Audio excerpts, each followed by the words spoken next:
how can I do this? I'm not gonna learn like you. I'm not gonna learn like anybody else. How am I gonna figure this out?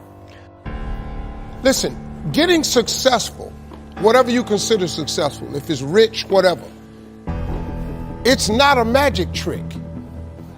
It's not God picks certain people he'll make rich and certain people he don't. He gives all of us as his children the power of choice. People wonder, how do you stay hungry all the time? Because after I accomplish something, I don't sit back like a lot of guys who graduate buds, graduate this, graduate that. They get comfortable. They wonder why I'm getting weak, man. I don't know, I lost my edge. What's going on? Because once you hit the top of the fucking mountain, guess what happened? I'm good. I'm good, so you wonder why you're falling down now. Because once you reach the top of the mountain, you gotta build a fucking another one. That's mediocrity. You have a say-so in that. You can decide to be rich, and with God's help, it's highly doable. But you first have to think it. The difference between successful people and non-successful people is here. I'm no better than none of y'all.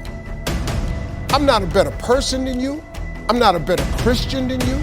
God don't love me more than you. None of that.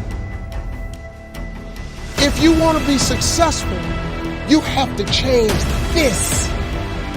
This has to change. Listen to me. It's not what makes it hard is your lack of belief that it can happen for you. The fact of it is, though, it's very doable. See, but you got to change, though. If you keep doing what you've been doing, you're going to keep getting what you've been getting. So if you're at a place in your life and you ain't happy with it, you have to change some things. But you have to make a conscientious decision that you're going to change. And it's not dependent on anybody else. It don't matter what your mama think. It don't matter what your coworkers think. It don't matter what your siblings think. It don't matter what your children think. It don't matter. They have nothing to do with it.